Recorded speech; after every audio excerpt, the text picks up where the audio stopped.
Hey guys, welcome back. This is your host Phil from underKG.com. The Samsung Unpacked 2020 was pretty packed. It was online only, but we had 5 different devices, including the Galaxy Note 20 and Note 20 Ultra. So naturally, we have to go ahead and unbox it. Here we go with the packaging of the Note 20 Ultra. The full name for this is Samsung Galaxy Note 20 Ultra 5G. That's a mouthful, but with the flooding number of 5G devices, this is what we'll have to deal with. All right, included in the packaging, you have to check the one on top. There's a little packet including the free case. Well, not really free, you paid for it. But anyway, the included case is nothing spectacular. It's just a plastic jello case, but it does come with one, so make sure to check the packet. It applies to most of the Galaxy devices. Other things are fairly simple. There's a quick start guide and the smart switch guide, and that's all you get, along with a SIM card tray removal pin. Under that is the device itself. It's a Note 20 Ultra 5G. This is the big one. There is a relatively smaller one called the Galaxy Note 20, which we're going to take a look in just a second. Under that is a little separator. Even under that is a 25 watts of fast charger.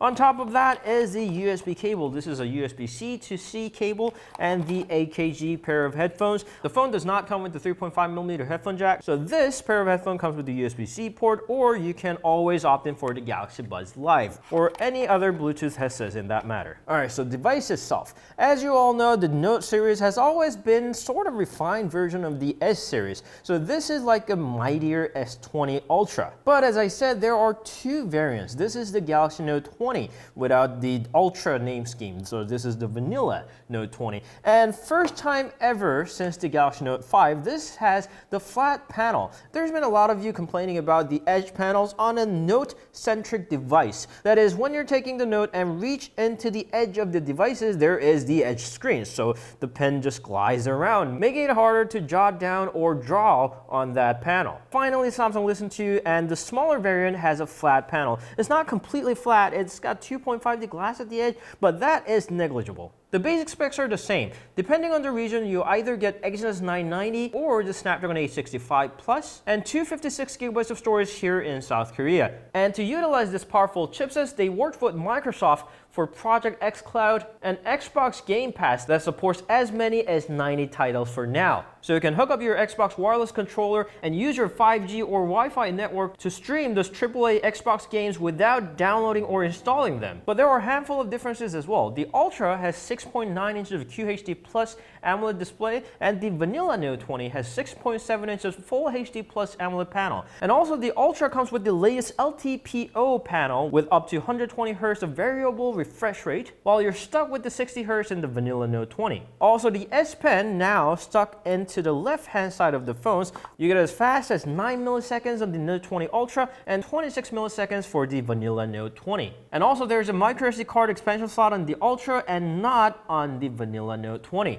But that's not it. The rear materials are also different. The Note 20 Ultra, while having the Gorilla Glass 7 or Victus on the front panel, also has a glass on the back, like almost all of the recent Note devices. But the vanilla Note 20, you get the matte finished plastic panel. What you're seeing right here is the blue finish exclusive to SK Telecom here in South Korea, and there's also bronze. They surely do look nice. I've always been a fan of those matte, non-slippery finishes, but if you prefer glass that looks the same as the front, they call this the sandwich glass design, you're out of luck. And also looking at the camera island, you can spot the differences in the lens.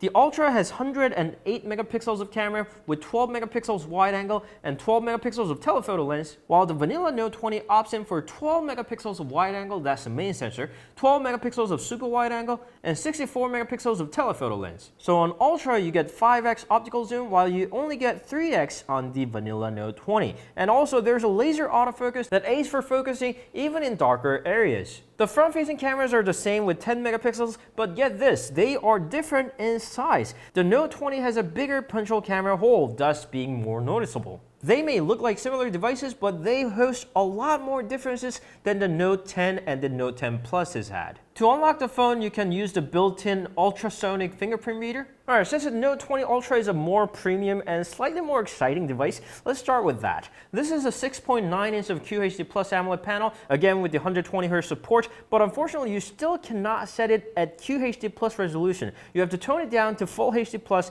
to enjoy that 120Hz of motion smoothness. Just like any other recent Samsung devices, this also supports HDR10+, and there are 2 different screen modes, Vivid and Natural. On Vivid, you can change the white white balance and RGB individually. But of course, the Galaxy Note is all about the S Pen. Now, this has the S Pen on the left-hand side. This isn't that much of a deal for me, but it does feel a little less intuitive for a right-handed person. If you're lefty, you're in luck. Alright, pulling out the pen shows you loads of options, starting with Create Note, View All Notes, Smart Select, Screen Write, Live Messages, AR Doodle, Translate, Pen Up, and add shortcuts.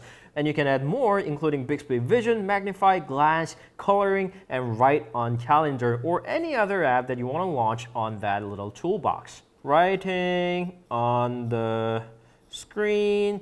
The faster latency definitely shows in the 120 Hz mode. The Samsung Note app is a little bit better too. Now you can separate pages, load up PDF files, and you can change sizes and make it halfway transparent. This is also Bluetooth connected, so you can use the Air Actions, and it has more gestures now. You can use it for back, home, recent, Smart Select, and Screen Write. Or you can use it as a remote shutter. The rest of the system is pretty much the same. It's got One UI 2.5 based on Android 10. It's got a number of Samsung apps built in: SmartThings, Voice Recorder, My Files, Internet, Samsung Health, Galaxy Wearable, Samsung Members, FM Radio, AR Zone, Bixby, and Pen Up. Got some Google apps and Microsoft apps, and nothing special. It's just a clean, good old Samsung One UI.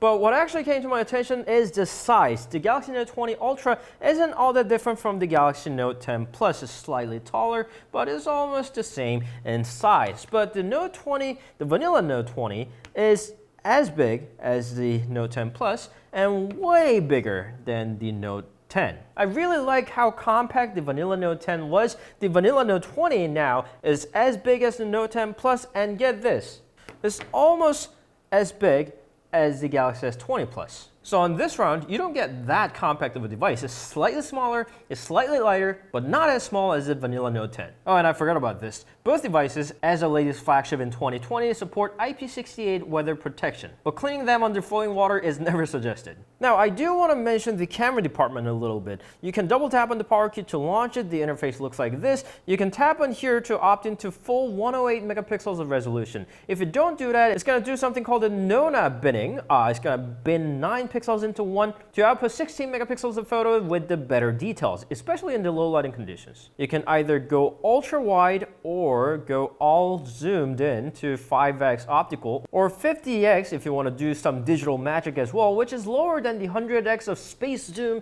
enabled S20 Ultra, but you do get smaller camera island, laser assisted autofocus, and perhaps most importantly, no Space Zoom 100x logo there. Just like the S20 series, this is a powerful video recorder as well. It supports up to 8K, although capped in 24 frames per second. And for the front video, you can also go 4K 60 frames per second. And now there's a Pro video size that also goes up to 8K 20 frames per second.